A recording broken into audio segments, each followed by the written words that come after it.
Hey everybody, we're here at Skyfeather Studios in one of the editing bays. We're going to be bringing you another tutorial with Davinci Resolve. Make sure you're at least version 14 or above to use this tool. But essentially what the face refinement tool allows you to do is make micro adjustments on your interview subjects. This is really useful in scenarios, for instance, where the lighting might have been a little off, something was off about the color, or just, you need to make those micro adjustments and they need to only encapsulate the face. Obviously, you can do this with the 3D color picker tool, which allows you to get more minute adjustments based on color ranges or HSL. But this is a great way to, if you have this specific type of talking headshot, just completely cut out, hours and hours of doing keying and specifically trying to target certain portions of the interview subject's face.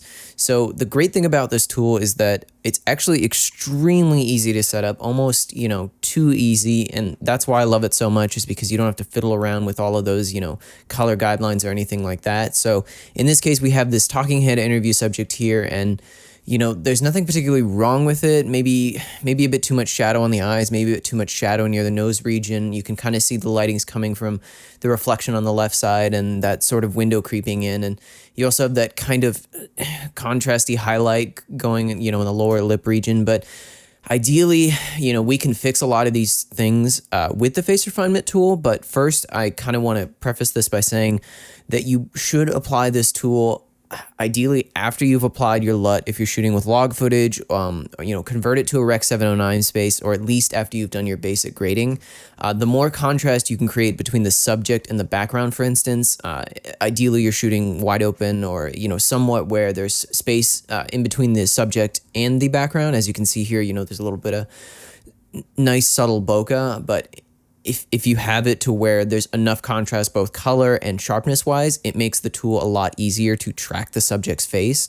So in this case, you also want to apply it ideally before your final grade adjustments, because if you apply those on top of it, it's more destructive. So in our particular scenario, we have this final LUT here, this final color correction here that sort of fixes the green tint that was brought on by a variable ND filter. So, right now it's pretty cool. It's a soft image. Afterwards, we got rid of that harsh green tint. But if you're applying face refinement afterwards, it will actually apply those on top of the temperature adjustment. And sometimes that's unwanted. It all depends on your color grading workflow. These final adjustments, in my case, where I have this node here, I'm going to actually apply them before. So we're going to add a serial before node. These aren't named right now. This is just kind of a quick speed grade, but you can name it whatever you want. If you want to call this just your face refinement node to sort of separate them, that's up to you.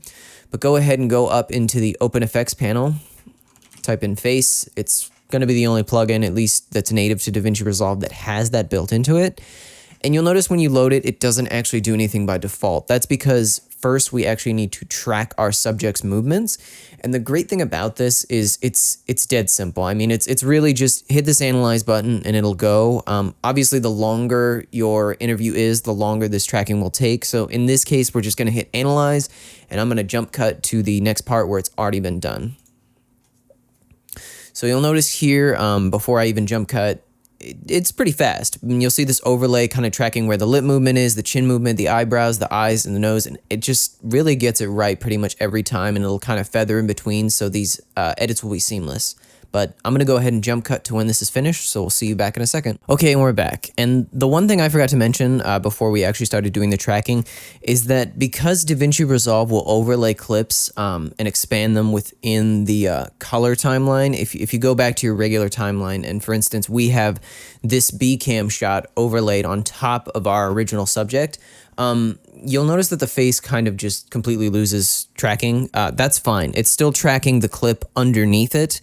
But if you do see this, for instance, where you have, an interview subject with ABC cam, whatever, and they're overlaid, it's still tracking the original clip in the background. It's just going to show you those overlaid clips first and foremost. So don't worry about that if it does that. But anyways, we're going to go back here to our original clip, and now you'll notice it has this, perfectly tracked face movement, where you can see the overlay and highlighting all of those key features. And it's great that it kind of breaks it down. And you'll even notice, I mean, it goes down to like teeth, to lips, all the way to the jawline and the eyebrow movement. Davinci Resolve does a very surprising job of picking out those highlights individually. But first, the thing is, you'll notice too, you can also refine the mask if you want that size to be a little bit bigger. If you want the softness to be a bit bigger, if you want to make minute movements, go ahead and adjust these parameters if it doesn't track your subject accordingly. For instance, if the size is too small, okay, you might see a little bit of movement here, how it's kind of going off the jawline, for instance.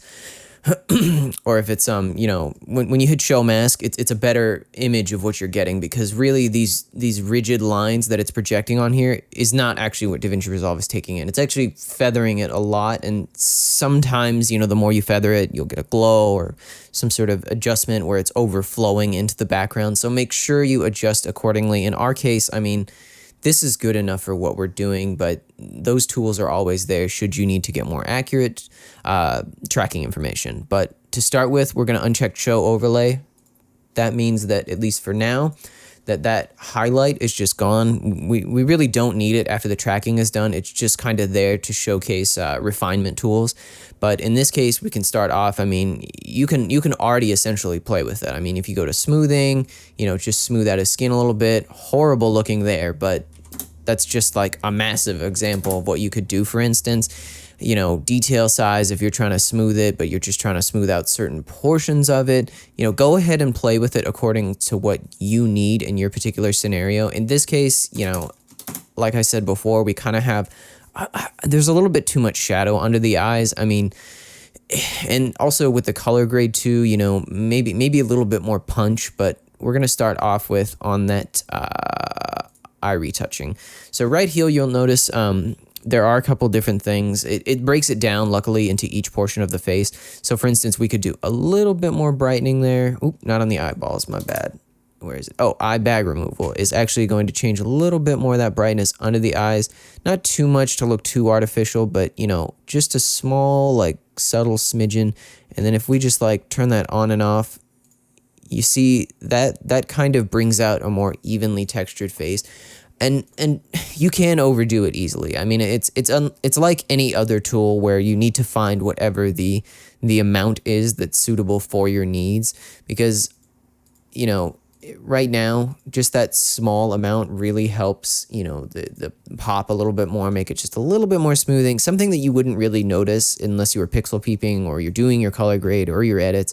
We could add a little bit, maybe more contrast. Ooh, too much, way too much. Maybe a little bit more color boost. Again, too much. Honestly, I think what's happening right now is the screen recording software is encoding these frames, and actually when I'm dragging left and right, it's going from 0 to 10. So you won't have that issue when you're doing the editing. But even when I turn this on and off, there's just a little bit more life in that. It's very subtle. And in some scenarios, I have used this to completely modify images. I had an interview subject, for instance, where the lighting was placed on the left side, right side, and then there was no key lighting or anything sort of to fill the middle too. So this user in particular had glasses, and we were getting some really harsh shadows under the frame of them because there was no diffusion. So this tool actually allowed me, using sort of these brightness features and in combination with that 3D color picker, to actually remove a lot of that shadow harshness in post and kind of soften it out so that it didn't look so much distracting. One of the most common issues too you see even with non-glasses wearers that have that issue is also butterfly nosing, which is where when you add lighting on the left, right, and side, or 3-point lighting kit, but you don't diffuse it, or there's not enough space, say one light is harsher than the other, you'll actually get these really horrible looking shadows that encompass the interview subject's nose on the left and right sides. This tool is kind of a good way to fix a lot of those. So, we'll just go down the line to see what the other ones do, just so you can kind of get a feel for it. Sharpening is obviously going to sharpen directly the eyes. Brightening, pretty self-explanatory, brightens the eyes. Highlight, that's kind of like the mask over it. In this case, in fact, we'll actually boost that just a little bit more. When I turn that on and off, it's pretty subtle. I'm going to add a little bit more of that, not too much, because I don't want him to get, kind of like a bandit mask thing going on. And a little bit more eye bag removal. Yeah, that helps a lot. You see, it's kind of dull. There's not a lot of richness going on in this. That could be fixed with a little bit more saturation, but I don't want to affect my whole image because I like these reds. I like these greens. I like the way this couch looks. This brick looks pretty good. Maybe we could afford maybe just a little bit more color boost. But really, when you're using these tools, this one is just for highlighting that subject. And another thing too is, in all honesty, when you're in this industry, you're going to run into people who do feel self-conscious on camera. And this admittedly is a way to fix a lot of those issues that they joke about where, they're like, oh, I have something on my face and I don't want this to be presented to, the people who I'm doing this for. This could actually, help with like you're doing a higher tier corporate client who's pitching this to, say, an investor or something along those lines where it's just, they need that extra level, So when we go down to lip retouching, you can adjust the hue. I have run into this issue so many times where just, sometimes you'll interview somebody and maybe they just, the coloring is way off. Their lips are way too red or they're blushing and there's key points on their face where it's just too much saturation. This would allow you to fix that. Same with the saturation. If your interviewee looks like they accidentally are wearing lipstick, this is a great tool to do that, or to also kind of bring a little bit more richness into those lips in case you're pulling up something that, say, is underexposed. Blush, pretty self-explanatory. Turn down the saturation, turn up the size. You'll see here already kind of messed it up, but this is just an extreme example, like I said before. Turn it back. You'll notice there, subject might need a little bit more redness in their cheeks. Forehead retouching, exact same thing, pretty self-explanatory. Just here, cheek retouching is a little bit more specific versus the blush. It's kind of the highlighted area around here versus, say an interviewee has makeup on, for instance. That would be a scenario where you'd want to use more of the blush retouching. And then finally, we have chin retouching, which, as you guess, is a chin. In this case, probably would turn down the saturation just a little bit, up, so we can kind of blend in that otherwise highlight right there.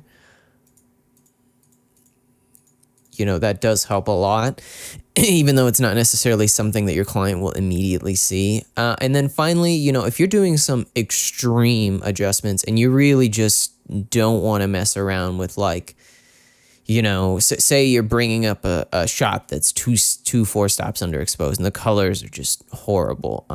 So you do this extreme recoloring and this would allow you to basically just adjust the opacity of that. It's pretty self-explanatory. If I just adjust in between it, it's exactly the same as an opacity slider. This way you can kind of dial in more specifically what you're looking for with with that particular adjustment. If you're doing an extreme adjustment, for instance, this would allow you, based on your color grading workflow, instead of doing, in our example, those minute changes, this would allow you to do those really extreme ones and then dial it down and kind of feed it into where it looks good to you. If, for instance, let's say, I don't know, we removed a little bit of that shine on his face. We just completely did the color boost. Extreme as much as we can, and then you just dial it back.